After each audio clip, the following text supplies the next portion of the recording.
அனைவருக்கும் வணக்கம். நேற்று டிவிகே கட்சியோட தலைவர் நடிகர் விஜய் அவர்கள் கன்னியாகுமரியில் தன்னுடைய தேர்தல் வாக்குறுதிகள் கொஞ்சத்தை அறிவிச்சிருந்தவர்.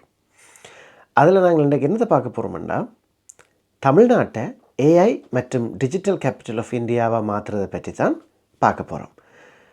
அது என்னென்று பார்க்குறதுக்கு முதல் அவர் என்ன சொல்லியிருக்கிறார்ன்றதை பார்த்துட்டு வருவோம். தமிழ்நாடு இந்தியாவின் செயற்கை நுண்ணறிவு மற்றும் டிஜிட்டல் தலைநகராக மாறும் AI and Digital Capital of India 2035 ஆண்டுக்குள் செயற்கை நுண்ணறிவு இந்தியாவின் பொருளாதாரத்திற்கு 1.7 trillion அமெரிக்க டாலர் வரை சேர்க்கும் என்று மதிப்பிடப்பட்டுள்ளது. தமிழ்நாட்டின் முதல் செயற்கை நுண்ணறிவு பல்கலைக்கழகத்தை ஏற்படுத்தி உலகளாவிய தொழில்நுட்ப நிறுவனங்கள் ஆராய்ச்சி ஆய்வகங்கள் மற்றும் புதுமையாளர்களை ஈர்க்கும் வகையில் செயற்கை நுண்ணறிவுக்கான உலகளாவிய மையமான AICTI டிவிகே அரசு உருவாக்கும் முயற்சியில் நமது அரசு ஈடுபடும். மதுரை, கோயம்புத்தூர், சேலம் மற்றும் திருச்சியில் 1000 டீப் டெக் புத்தொழில் நிறுவனங்களுக்கு ஆதரவளிக்கும் வகையில் செயற்கை நுண்ணறிவு புத்தாக்க மையங்கள் அமைக்கப்படும். முதல்ல ஏஐ நீங்கள் எல்லாருமே பொது வாழ்க்கையில் டெய்லி யூஸ், அதாவது ஒவ்வொரு நாளும் உங்களுடைய வாழ்க்கையில் யூஸ் பண்ணுறோண்டா மாறிட்டுது. அதை தவிர்க்க முடியாது, அதை மறக்கிறதுக்கு இல்லை. நீங்கள் ஏஐயை ஒவ்வொரு முறையும் யூஸ் பண்ணும்போது அதுக்கு பின்னுக்கு என்ன நடக்குது என்றது உங்களில் பலருக்கு தெரிஞ்சிருக்காது.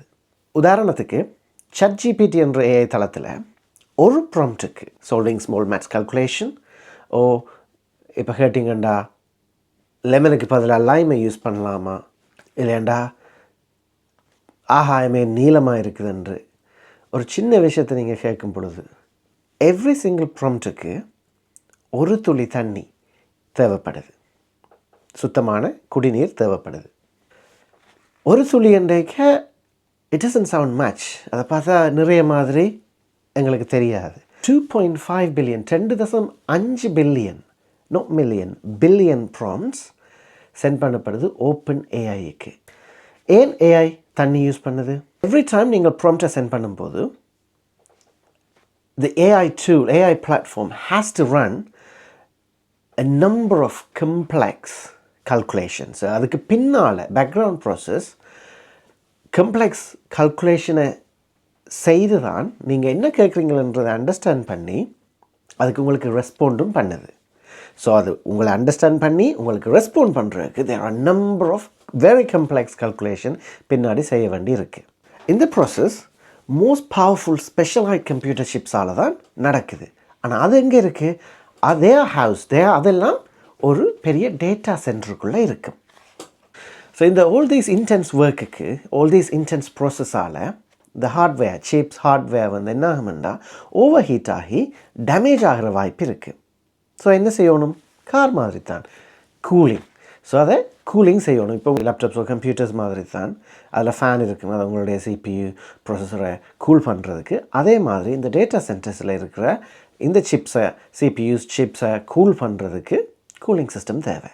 ஸோ இந்த டேட்டா சென்டர்ஸ் பார்த்திங்கன்னா mostly they uses air cooling system. ஆனால் அது ஏஐ வரும் வரைக்கும். ஸோ ஏஐ வந்த பிறகு ஏஐயோட இன்டென்ஸ் ஒர்க்கை ஏர் கூலிங்கால் ஹேண்டில் பண்ண முடியலை. ஸோ அப்போ தான் அவள் என்ன செய்யணும்? They decided to go for liquid cooling system. Liquid cooling சிஸ்டத்துக்கு யூஸ் பண்ணுற தண்ணி வந்து சுத்தமான தண்ணியாக தான் இருக்கணும். அதனால் மோஸ்ட்லி ட்ரிங்கிங் வாட்டர், குடி தண்ணீரை தான் பயன்படுத்தினோம். குயிக்காக பார்ப்போம் எப்படி இந்த லிக்விட் கூலிங் சிஸ்டம் ஒர்க் பண்ணுதுண்டு. கார்களில் இருக்கிற மாதிரியே கூலன் சிஸ்டம். அந்த கூலன் தான் சிப்பை இமீடியட்டாக கூல் பண்ணுது. ஆனால் அந்த சிப்பை கூல் பண்ணிட்டு வர கூலண்ட் ஹொட்டாக வரும். எங்களுடைய காரில் இருக்கிற ரேடியேட்டர்ஸ் மாதிரி பார்த்திங்கன்னா அந்த கூலண்ட்டை கூல் பண்ணுறதுக்கு தான் தண்ணி யூஸ் பண்ணினோம். ஏஐ கூலிங் சிஸ்டத்துக்கு யூஸ் பண்ணப்படுற வாட்டரில் 80 விதமான வாட்டர் அது ஆவியாகி போயிடும். நிறைய நாடுகளில் மக்கள் ஆல்ரெடி போராட்டம் நடத்திட்டோம். நிறைய தண்ணி, நிறைய குடிநீரையும் நிறைய எலக்ட்ரிசிட்டியையும் இந்த ஏஐ டேட்டா சென்டர்ஸ் யூஸ் பண்ணுறதால.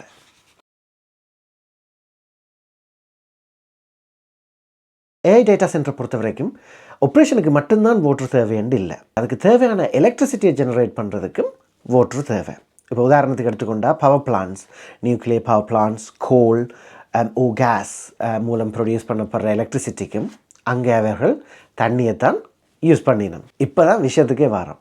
இன்டர்நேஷ்னல் எனர்ஜி ஏஜென்சி என்ன சொல்லியிருக்கேன்டா, ஏஐ ஆப்டிமைஸ் டேட்டா சென்டர்ஸுக்கு தேவையான எலக்ட்ரிசிட்டின்ற அளவு 400% அதிகரிக்க போகுது. இது 2030க்கு இடையில். அது கிட்டத்தட்ட 300 டெராவாட் அவர். அது ஒரு குத்துமதிப்பாக சொல்லணுமா இருந்தால் த ஹோல் யூகேக்கு ஒரு வருடத்துக்கு தேவையான எலக்ட்ரிசிட்டி. இதோட நிற்கல, ஏஐக்கு தேவையான செமி கண்டக்ட் சிப்ஸை செய்கிறதுக்கும் அங்கே நிறைய தண்ணி தேவைப்படுது.